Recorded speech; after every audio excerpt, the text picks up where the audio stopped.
Assalamualaikum warahmatullahi wabarakatuh. Nama saya Arin Winandra dengan NIM akhir 427.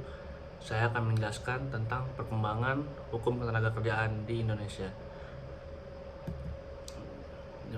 Yang pertama, pada masa pemerintahan Soekarno, setelah Indonesia merdeka secara bertahap, masa perburuan dan ketenagakerjaan mulai mendapatkan perhatian khusus.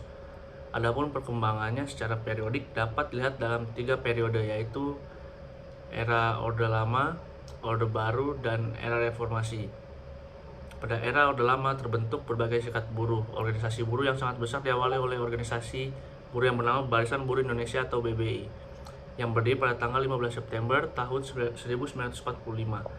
Pada waktu itu BBI mengalami perpecahan dalam orientasi, pemikiran, dan pengembangan organisasi. Yang pertama, pemikiran yang menginginkan serikat buruh harus berorientasi pada kepentingan kesejahteraan ekonomi saja.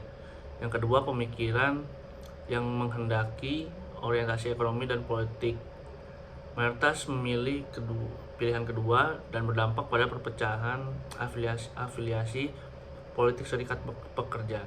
BBI akhirnya dalam kongres membentuk Partai Buruh Indonesia atau FBI dan mengamanahkan penuntasan revolusi nasional. Selain BBI, serikat buruh yang sangat besar ialah Sentral Organisasi Buruh Seluruh Indonesia atau SOBSI. Eksistensi mereka mendapatkan perhatian serius oleh pemerintahan Soekarno dan Hatta.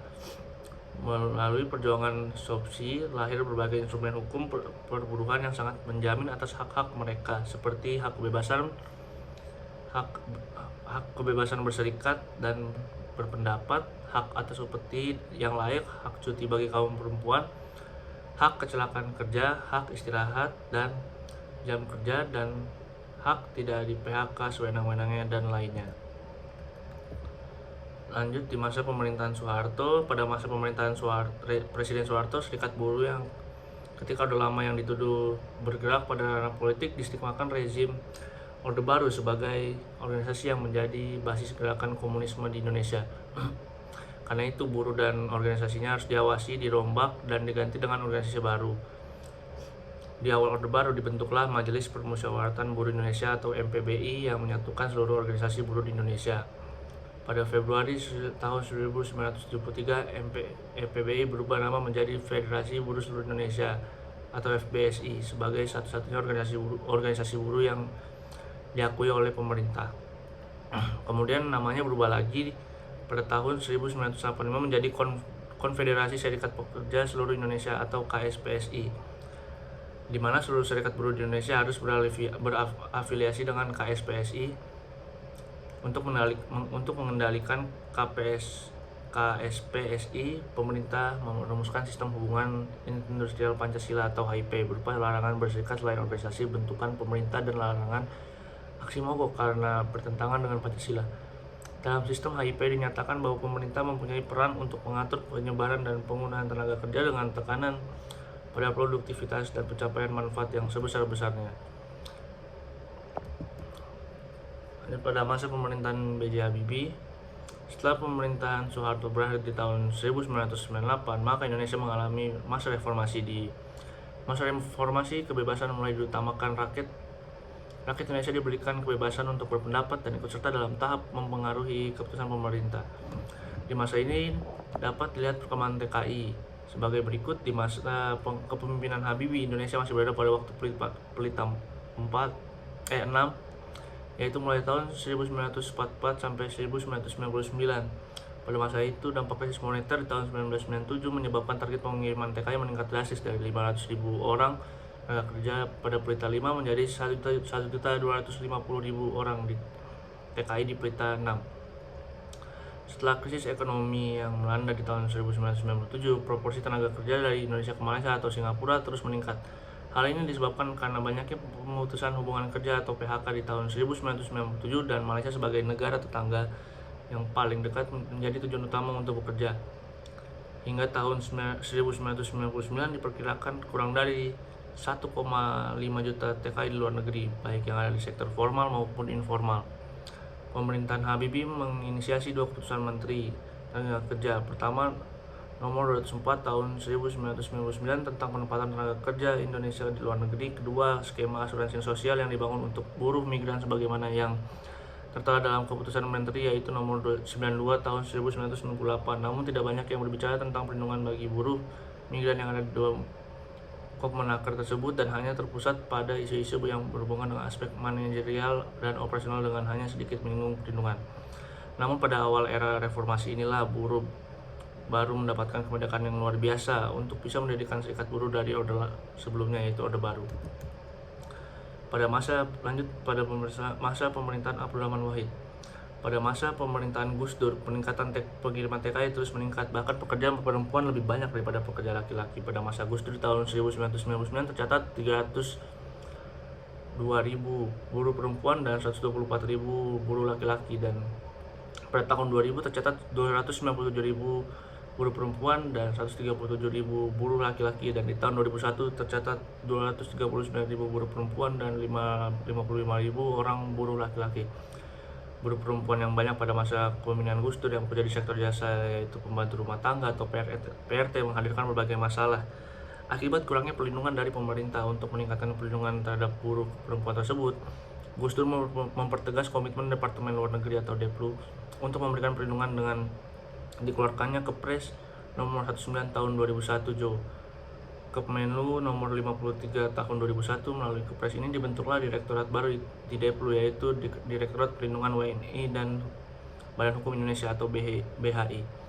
Ada 3 hal konkret yang dilakukan pada masa tersebut, yaitu yang pertama mendirikan Serikat Buruh Seluruh Indonesia atau SBSI, Serikat Buruh Independen era Orde Baru. Kedua, Gus Dur mencabut Undang-Undang Nomor 25 Tahun 1997 tentang tenaga kerjaan yang eksploitatif, anti serikat, dan tidak ada proteksi terhadap TKI. Yang ketiga, Gus Dur juga membuat Peraturan Menteri Tenaga Kerja Nomor 150 Tahun 2000 tentang pesangon untuk antisipasi dampak pemberhentian kerja pada buruh. Lanjut, pada masa pemerintahan Megawati, memasuki awal pemerintahan Megawati, kondisi migrasi Indonesia ditandai dengan satu peristiwa besar, yaitu terkait tenaga kerja Indonesia, yaitu deportasi massal tenaga kerja Indonesia yang berada di Malaysia melalui Nunukan. Hal ini ditandai dengan adanya Akta Immigration nomor 1154 tahun 2002 yang diterapkan pada tanggal 1 Agustus tahun 2002. Akta ini menggantikan Akta Immigration nomor 63 tahun 1959. Peraturan baru tersebut memperlakukan denda Rp10.000 Malaysia, lalu dihukum penjara paling lama 5 tahun dan 6 kali hukuman cambuk bagi tiap TKI ilegal yang ditangkap polisi Malaysia. Hingga pada tahun 2004, Megawati mengeluarkan Undang-Undang Nomor 39 Tahun 2004 tentang penempatan dan perlindungan tenaga kerja Indonesia di luar negeri. Pembentukan PPTKILN adalah untuk mengantisipasi terjadinya TKI ilegal dengan jumlah yang besar.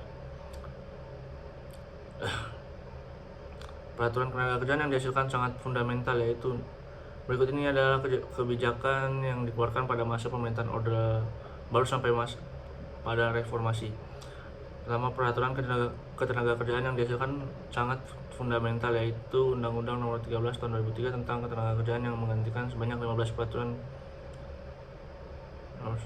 ketenagakerjaan, sehingga undang-undang ini merupakan payung bagi peraturan lainnya. Undang-undang yang juga sangat mendasar lainnya adalah Undang-Undang Nomor 2 Tahun 2004 tentang penyelesaian perselisihan hubungan industrial yang disahkan pada tanggal 14 Januari tahun 2004, dan Undang-Undang Nomor 39 Tahun 2004 tentang penempatan dan perlindungan tenaga kerja Indonesia di luar negeri, dan Undang-Undang Nomor 40 tahun 2004 tentang Sistem Jaminan Sosial Nasional. Pada masa pemerintahan SBY, memasuki awal pemerintahan SBY, masalah migran Indonesia di Malaysia menjadi masalah serius.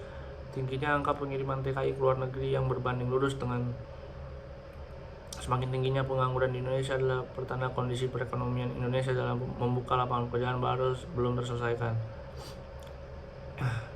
Besarnya jumlah migran yang bekerja di luar negeri, khususnya Malaysia, tidak dilengkapi dengan kebutuhan dan migran tersebut, yaitu perlindungan dengan standar tertentu bagi migran yang sedang bekerja di negara tujuan. Pada pemerintahan SBY Jilid 1 ini, tahun 2004 sampai 2009, jumlah buruh migran di Indonesia berada pada jumlah yang sangat besar. Kebijakan pengiriman TKI ini terus meningkat sejalan dengan kebebasan yang diberikan negara terhadap warga negaranya. Terdapat 380.000 buruh migran Indonesia pada tahun 2004, 474.000 buruh migran Indonesia pada tahun 2005, 680.000 buruh migran Indonesia pada tahun 2006, 696.000 buruh migran Indonesia pada tahun 2007, 561.000 buruh migran pada tahun 2008, dan 632.000 buruh migran Indonesia pada tahun 2009 dari seluruh negara penempatan.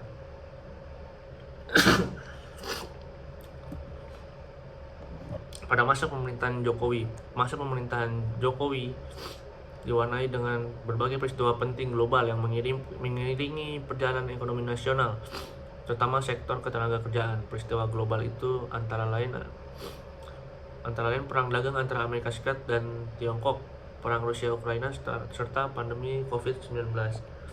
Meski dihadapkan pada sekian tantangan global tersebut, sektor ketenagakerjaan di Indonesia era Jokowi tetap memainkan peranan penting, bahkan terus tumbuh signifikan. Di era Pak Jokowi, hubungan industrial begitu harmonis. Kita bisa melihatnya dari data PHK dari tahun ke tahun terus mengalami penurunan. Tahun 2020 misalnya mencapai 386.000 lebih PHK, tapi tahun 2002 turun drastis di angka 22.000 PHK. Ini satu bukti hubungan industrial berjalan baik. Indikasi lain perkembangan sektor ketenagakerjaan adalah lembaga kerjasama bipartit atau disingkat LKS bipartit. LKS bipartit atau Forum Komunikasi dan Konsultasi Hubungan Industrial di era Jokowi juga mengalami peningkatan signifikan. Rata-rata upah minimum Indonesia juga mengalami peningkatan dari tahun ke tahun. Yang merinci pada tahun 2020 rata-rata upah minimum adalah 2.455.000, sementara tahun ini mencapai 2.923.000. Tak kalah penting adalah program jaminan sosial bagi para pekerja atau buruh yang juga mengalami peningkatan. Saat ini semakin banyak buruh yang mendapatkan jaminan sosial dibanding era pemerintahan sebelum Jokowi. Terima kasih. Mohon maaf bila ada salah kata atau kurang lebih mohon maaf. Wassalamualaikum warahmatullahi wabarakatuh.